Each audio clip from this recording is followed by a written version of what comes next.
ਹਾਂਜੀ ਹੱਲਿਆਂ ਤੋਂ ਪਹਿਲਾਂ। ਹੱਲਿਆਂ ਤੇ ਪਹਿਲਾਂ। ਹੁਣ ਨਾਂ ਕੀ ਤੁਹਾਡਾ? ਨਸੀਬ ਕੌਰ। ਨਸੀਬ ਕੌਰ। ਹਾਂਜੀ। ਅੱਛਾ, ਹੱਲਿਆਂ ਵੇਲੇ ਤੁਹਾਡੀ ਉਮਰ ਕਿੰਨੀ ਸੀਗੀ? 7 ਸਾਲ ਦੀ। ਮੇਰੀ ਬੀਬੀ ਕਹਿੰਦੀ 7 ਸਾਲ ਦੀ ਸੀ। ਬੀਬੀ ਤੁਹਾਡੀ ਬੀਬੀ ਫਿਰ ਕਿੱਥੇ ਆ? ਬੀਬੀ ਆ ਲਈ ਮੇਰੇ ਕੋਲ ਅੱਛਾ, ਪਾਕਿਸਤਾਨ ਤੇ। ਪਾਕਿਸਤਾਨ ਤੋਂ ਇੱਥੇ ਆ ਲਈ ਤੁਹਾਡੇ ਬੀਬੀ? ਹਾਂਜੀ, ਮੈਂ ਵੀ ਜਾ ਆਈ 4 ਵਾਰ। ਅੱਛਾ। ਪਾਸਪੋਰਟ ਬਣਾ ਕੇ 4 ਵਾਰ ਜਾ ਆਈ ਮੈਂ। ਕੌਣ ਕੌਣ ਰਹਿੰਦਾ ਪਾਕਿਸਤਾਨ ਹੁਣ? ਪਾਕਿਸਤਾਨ 3 ਤਾਂ ਮੇਰੇ ਭਰਾ, ਮੈਂ ਤਾਂ ਕੱਲੀ ਹੋ ਇੱਧਰ, ਕੱਲੀ ਜੇ ਆਪਣੇ ਬਾਪ ਦੀ ਪੂਰਾ ਹੋ ਗਿਆ ਤਾਂ। ਅੱਛਾ। 6 ਮਹੀਨੇ ਤਾਂ ਬੀਬੀ ਕਹਿੰਦੀ 6 ਮਹੀਨੇ ਸੀ ਮੈਂ। ਅੱਛਾ।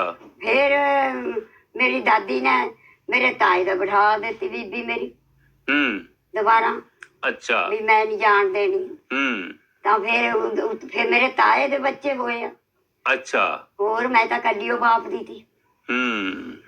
ਤਾਏ ਦੇ ਹੋ ਗਏ, ਫਿਰ ਮੇਰੇ ਦੇ 2 ਇੱਧਰ ਹੋ ਗਏ ਤੇ 3 4 ਖਰਾ ਬੀਬੀ ਕਹਿੰਦੀ ਉੱਧਰ ਹੋਏ ਫਿਰ ਜਾ ਪਾਕਿਸਤਾਨ ਚ। ਪਾਕਿਸਤਾਨ। ਰਾਬਤਾ ਹੈਗਾ ਉਹਨਾਂ ਨਾਲ ਤੁਹਾਡਾ?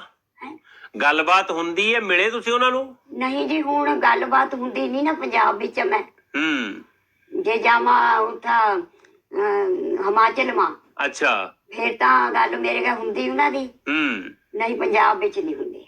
ਅੱਛਾ, ਤੁਸੀਂ ਇੱਥੇ ਨਹੀਂ ਗੱਲਬਾਤ ਕਰਦੇ, ਉੱਥੇ ਕਰ। ਹਿਮਾਚਲ ਚ ਕੌਣ ਰਹਿੰਦਾ ਹੈ? ਹਿਮਾਚਲ ਵਿੱਚ ਰਿਸ਼ਤੇਦਾਰ ਆ, ਭਰਜਾਈ ਭਰਜੂਈਆਂ ਦੇ। ਅੱਛਾ। ਹਾਂ। ਅੱਛਾ, ਹੁਣ ਆਪਣਾ ਹੁਣ ਦਾ ਨਾਂ ਦੁਬਾਰਾ ਦੱਸੋ। ਹੁਣ ਕੀ ਨਾਂ ਤੁਹਾਡਾ? ਨਸੀਬ ਕੌਰ। ਨਸੀਬ ਕੌਰ। ਪਹਿਲਾ ਨਾਂ? ਪਹਿਲਾ ਨਾਂ ਅਜਮਤ।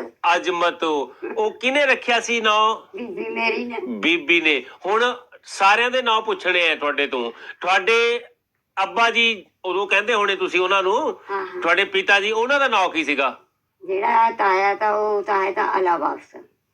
ਅੱਲਾ ਬਖਸ਼। ਹਾਂ। ਜਿਹੜਾ ਮੇਰਾ ਬਾਪ ਤਾਂ ਉਹ ਸਾਹਬਦੀਨ ਤਾਂ ਕਹਿੰਦੀ ਬੀਬੀ। ਅੱਛਾ, ਸਾਹਬਦੀਨ। ਮੈਨੂੰ ਕੋਈ ਪਤਾ ਨਹੀਂ, ਬੀਬੀ ਨਹੀਂ ਦੱਸਿਆ ਨਾ ਮੇਰੀ ਨੇ। ਅੱਛਾ। ਕਹਿੰਦੀ ਸਾਹਬਦੀਨ ਤਾਂ। ਸਾਹਬਦੀਨ ਸੀ ਉਹਨਾਂ ਦਾ ਨਾਂ। ਅੱਛਾ, ਤੁਹਾਡੀ ਬੀਬੀ ਦਾ ਨਾਂ? ਜੈਨਾ। ਜੈਨਾ? ਜੈਨਾ।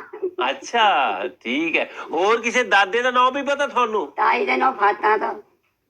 ਅੱਛਾ। ਦਾਦੇ ਨੂੰ ਬੋਦਲ ਕਹਿੰਦੇ ਤੇ, ਬੋਦਲ ਹੈ ਦਾਦੀ ਦੇ ਨਾਂ। ਬੋਦਲ ਕਹਿੰਦੇ ਸੀਗੇ। ਪਰ ਮੈਨੂੰ ਇੰਨਾ ਨਹੀਂ ਨਾ ਪਤਾ ਲੱਗਦਾ, ਵੀ ਛੋਟੀ ਸੀ ਮੈਂ। ਅੱਛਾ। ਹਾਂ।